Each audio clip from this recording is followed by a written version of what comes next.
Thank you very much. This is a very big day for a lot of reasons, but this gentleman is a very unique man. I think I could say in the world of chips, certainly, but in the world pretty much of business, nobody's done what he's done. For those of you that are into that world, you would say, wow, he's a legend, but he is a legend, and it's an honor to be with you. Very great honor. Thank you very much. Mr. President. Thank you very much. Welcoming from TSMC, which is the biggest there is at a level that you can't even calculate, frankly. C.C. Wei to the White House for a very historic announcement. This is a tremendous thing for our country and hopefully for his company. We're also pleased to be joined by Commerce Secretary Howard Lutnick and White House AI and the crypto czar David Sachs, another two very highly respected people. It's great to have you guys involved. And David, thank you very much for coming on. David is sort of the king of intellect in that world. We have some good people. Today, Taiwan Semiconductor is announcing that they will be investing at least $100 billion in new capital in the United States over the next short period of time to build state-of-the-art semiconductor manufacturing facilities. I think mostly it's going to be in Arizona, which is what I understand, which is a great state. I like it because I won it, but I won most of them, actually. But we won it, and we won it big.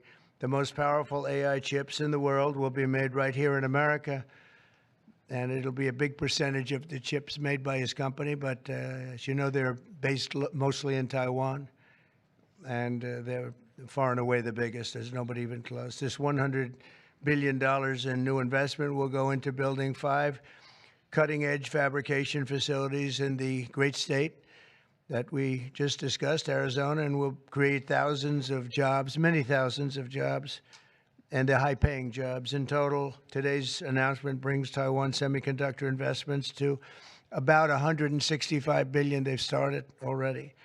Among the largest new foreign direct investments in the United States, Apple, as you know, made a big announcement last week of $500 billion, and we have some others that have announced. We have many that want to announce, but I don't have time to do all of these announcements, I tell you. But for you, I'm doing the announcement. Thank you. This will create hundreds of billions of dollars in economic activity and boost America's dominance in artificial intelligence and beyond. Semiconductors are the backbone of the 21st century economy, and really, without the semiconductors, there is no economy, powering everything from AI to automobiles to advanced manufacturing. And we must be able to build the chips and semiconductors that we need right here in American factories with American skill and American labor. And that's exactly what we're doing. As you know, Taiwan pretty much has a monopoly on that market. And I think pretty much is not a term that's even appropriate. They do have a monopoly. And this is a tremendous move by the most powerful company in the world. It's a matter of economic security. It's also a matter of national security for us.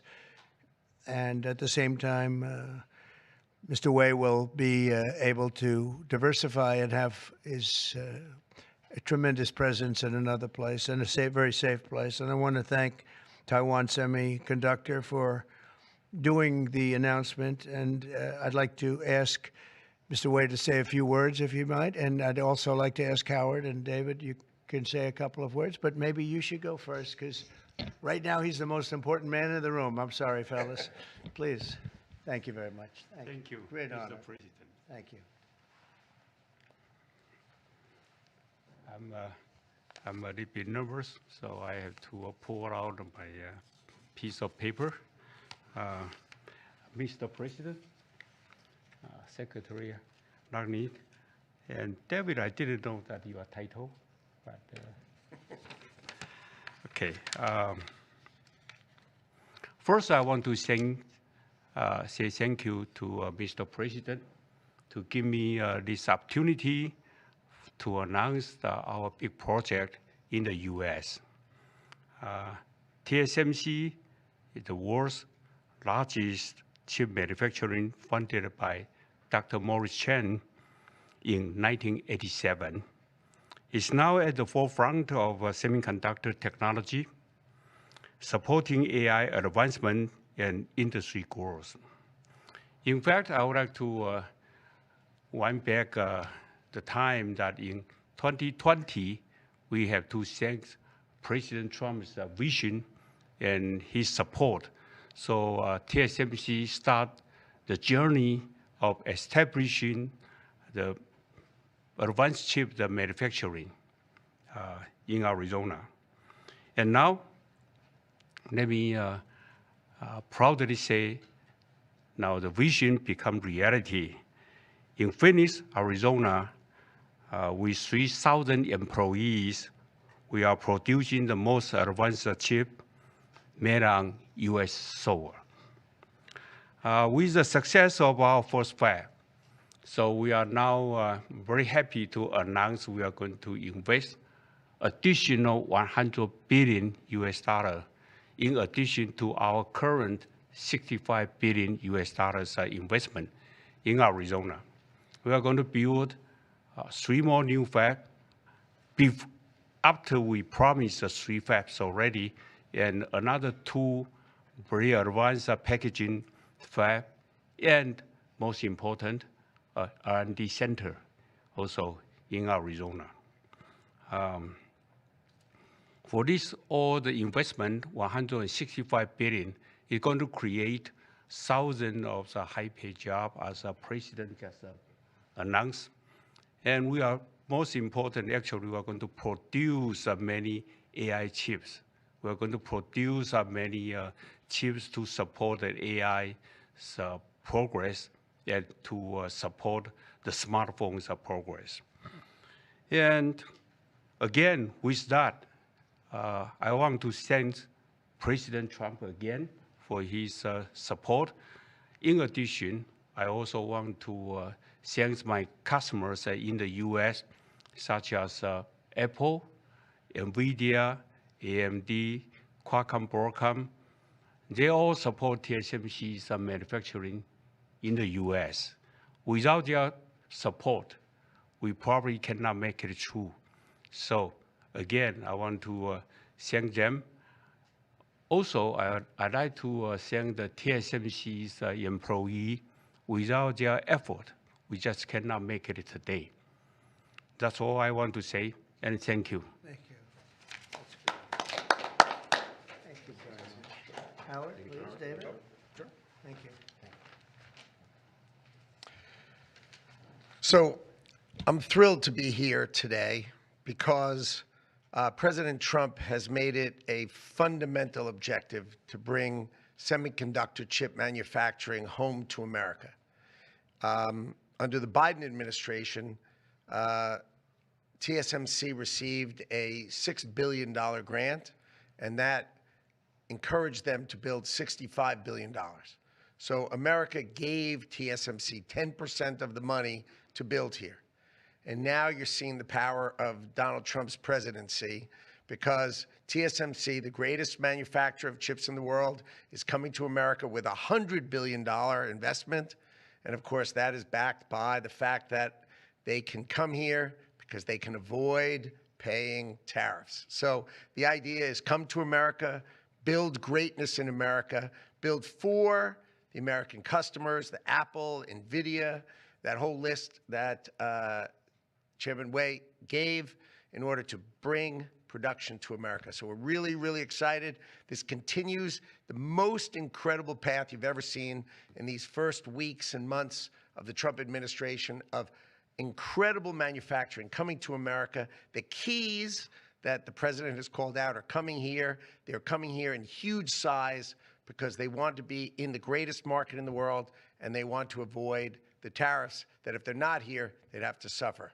So I want to congratulate C.C. Wei for bringing in this incredible $100 billion investment, but it's on the shoulders of our President Donald Trump, which is why he's coming. So thank you. Thank you. David? Thank you, sir. Well, the products that TSMC makes are literally the most important products in the world. I mean, these advanced chips power everything. They power AI, they power your phone, they power your cars. And without them, the whole modern economy would stop, but they're not made in the United States. So for TSMC to move here is a huge, huge development, and we owe that to President Trump's leadership on the economy and Secretary Lutnick as well. And Cece, thank you for coming here. Thank you. Yeah. Thank you, Dan. So thank you very much. A big percentage of chips with this investment will be made now, a big percentage. Worldwide, we had very little, almost none. We used to have a lot with Intel, but we had very little. And we'll be at close to 40% of the market with this transaction and a couple of others that we're doing. That's a tremendous leap, like a leap that nobody would have really said was possible. So I just want to thank you all for being here. If you want a couple of questions, ideally on this subject, yes. Please. Number of jobs that will be created. He said You're probably talking about 20, 25,000 jobs, but it'll get bigger and bigger with time. Knowing this gentleman, it'll get bigger and bigger. There'll be no stopping him. Yeah, Brian, go ahead. In addition to the job, you talked about national security, and that's one thing I think a lot of Americans don't understand. Explain the national security aspect of this. Well, without the chips and semiconductors, nothing runs today. You can't buy a car without them. You can't get a radio, a television, you can't get anything. And we thought it was very important, obviously business-wise, but we thought even in terms of national security to have this large percentage of the chips, semiconductors, and other things that they make, the most important product. And not a product that you can really copy. It takes years and years. You know, on the needle of a pin is total genius. I mean, they can put things, I mean, something the size of the needle, the point of a pin, they put information that is just not even believable. So if you would see this, it's just really something. Yes, Brian? One aspect of that. Honda announced they're coming to Indiana because of the tariffs. Once again, that's right. Bringing additional jobs in manufacturing. You want to comment on that as well? Well, Honda's coming, and I told you about Apple that they're going to be starting to build massively here, $500 billion. And we have many other companies going to be announced, but we had many that have already announced. And now it's going to be great. It's looking really strong. I don't think this country has ever seen anything like we're seeing right now. Now, the tariffs, as you know, will start a week earlier than the reciprocal, which is going to be on a couple of weeks earlier. Reciprocal tariffs start on April 2nd. And I wanted to make it April 1st, but I didn't want to go April Fool's Day because that costs a lot of money, but that one day. But so we're going April 2nd. But very importantly, tomorrow tariffs 25% on Canada and 25% on Mexico, and that'll start.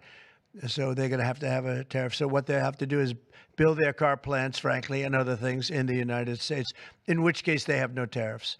In other words, you build, and this is exactly what Mr. Wei is doing, by building here. Otherwise, they'll build, if they did them in Taiwan to send them here, they'll have 25% or 30% or 50% or whatever the number may be someday. It'll go only up. But by doing it here, he has no tariff, so he's way ahead of the game. And I would just say this to people in Canada or Mexico, if they're going to build car plants, the people that are doing them are much better off building here because we have the market. We're the market where they sell the most. And so I think it's going to be very exciting for the automobile companies, very exciting for, I can think of any, as an example, North Carolina, they had the grid. I used to go there to buy furniture for hotels, and it's been wiped out.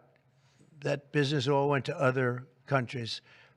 And now it's all going to come back into North Carolina, the furniture manufacturing business, please. Is the Ukraine minerals deal now dead, or can it be revived? Well, I'll let you know. We're making a speech. You probably heard about it tomorrow night, so I'll let you know tomorrow night. But no, I don't think so. I think it's a great deal for us because, you know, Biden very, very foolishly, stupidly, frankly, gave $300 billion and $350 billion more accurately to a country to fight and to try and do things. And you know what happened? We get nothing. We get nothing. Just gave it. We could have rebuilt our entire U.S. Navy with $350 billion. Think of it, $350 billion. We could have rebuilt our U.S. Navy. So he gave it away as fast as the money could be gone. And what we're doing is getting that all back and a lot more than that. And we need It's very important for this business that we're talking about here with chips and semiconductors and everything else. We need rare earths. And the deal we have is we have the finest rare earths that you can. Sir, on Ukraine. Mr. President, what do you need to see from President Zelensky to restart these negotiations? Well, I just think he should be more appreciative because this country has stuck with them through thick and thin. We've given them much more than Europe, and Europe should have given more than us because, as you know, that's right there. That's the border. This country really was like the fence on the border. It was very important to Europe, and I'm not knocking Europe. I'm saying that they were a lot smarter than Joe Biden because Joe Biden didn't have a clue. He just gave money hand over fist, and they should have been able to equalize with us. In other words, if we gave $1, they should have given. Well, we gave 350 billion. They probably gave 100, but on top of it all, they get their money back because they're doing it in the form of a loan, and it's a secured loan. So when I saw that, which I've known about for a little while, I said it's time for us to be smart.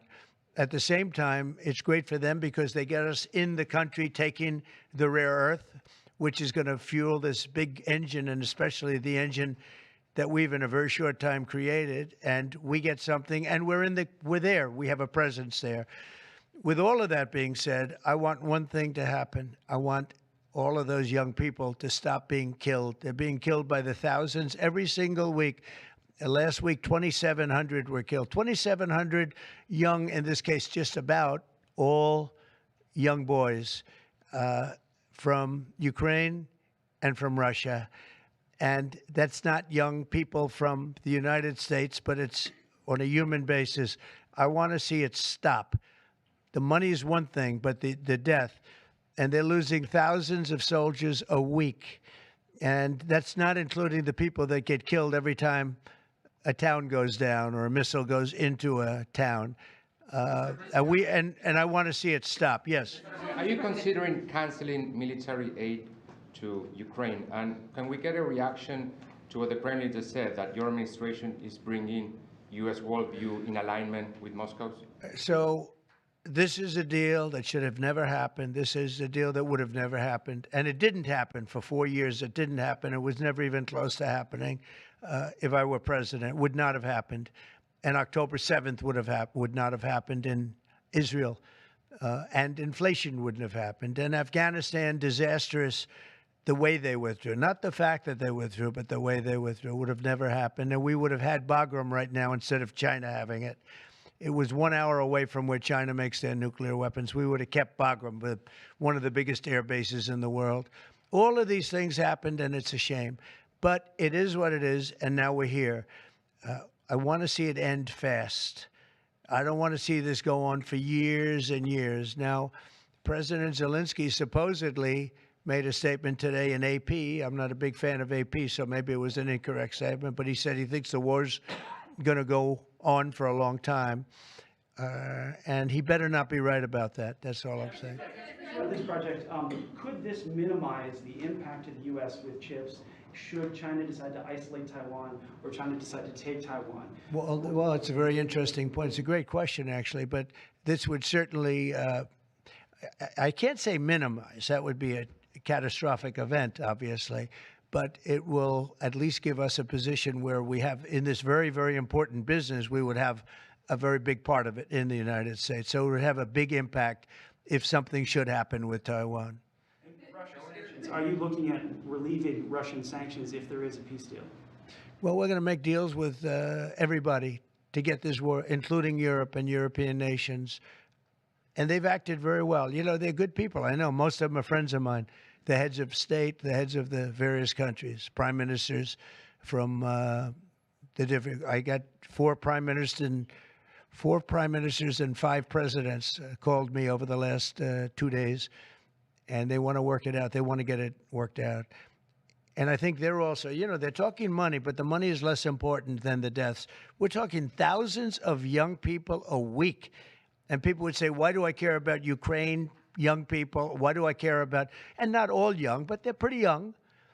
You know, Ukraine is running a little bit low, and they're getting older. They're recruiting older people.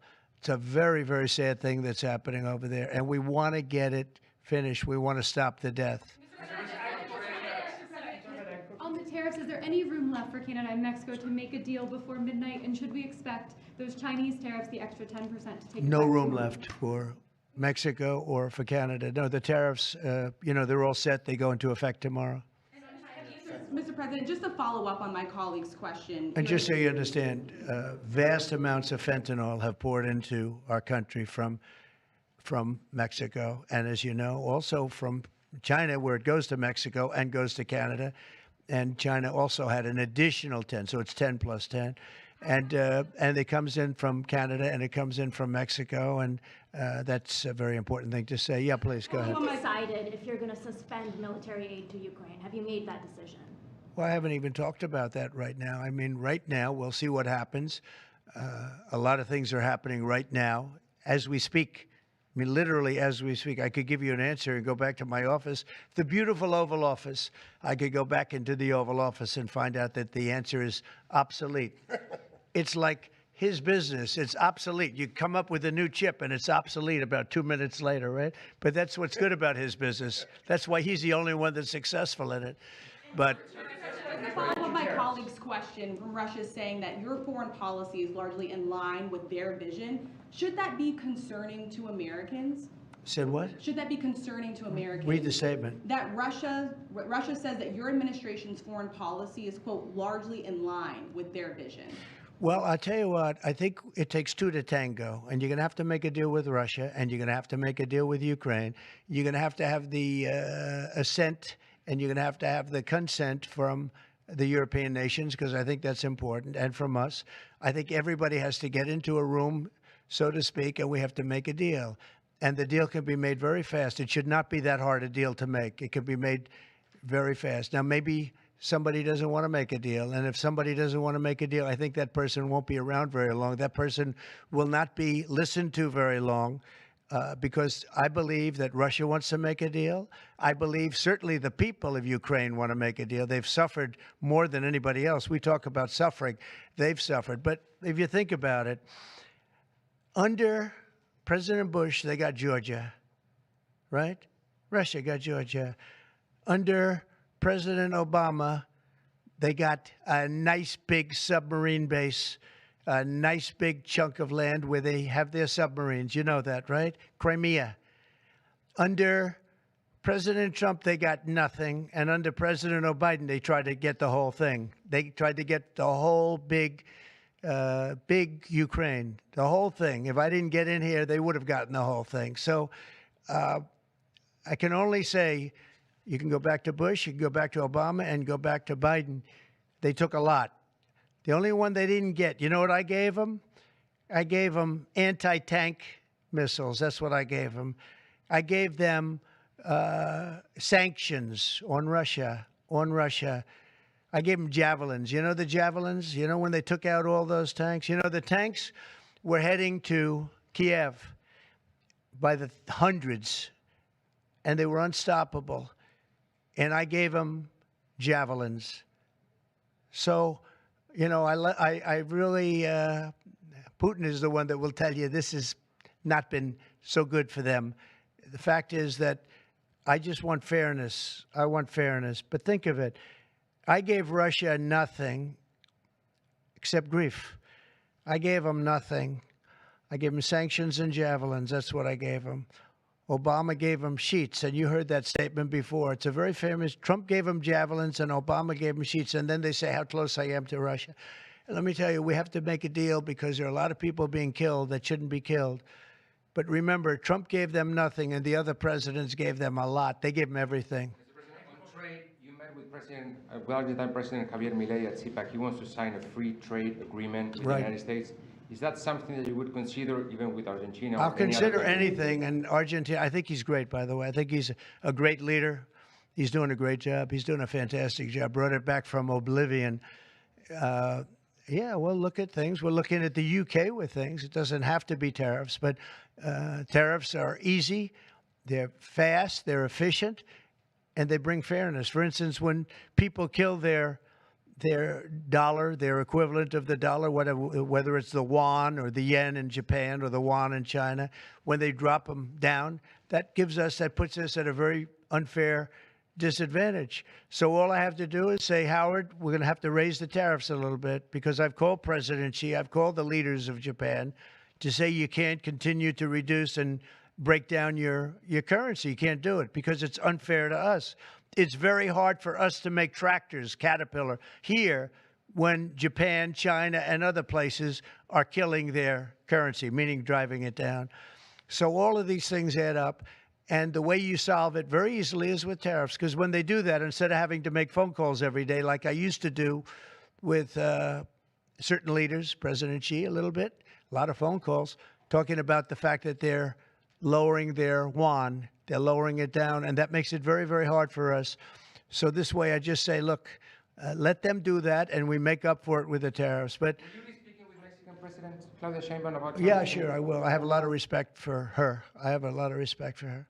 Mr. President, Mr. President, tariff takes effect. It'll be 20% on China now. How high are you willing to go against China? Well, I can't say. It depends on what they do with their currency. It depends on what they do in terms of a retaliation with some kind of an economic retaliation, which I don't think they're going to retaliate too much. Hey, look, the United States has been taken advantage of for 40 years. The United States has been a laughingstock for years and years. That's why this gentleman is built in Taiwan instead of building here. It would have been better if he built here. If we had a president that knew what they were doing, and we had a lot of them very bad on trade. Look, I'm a huge fan of Ronald Reagan, but he was bad on trade, very bad on trade. He allowed a lot of people, a lot of businesses to be taken. So I say that with due respect, because he was so great on other things, but he was bad on trade. We are setting records right now, records like nobody has ever seen before. When you have companies like this coming in, and almost 40% of their company in one signature is going to be devoted to what he does, which is one of the most important businesses in the world. That's an unbelievable thing.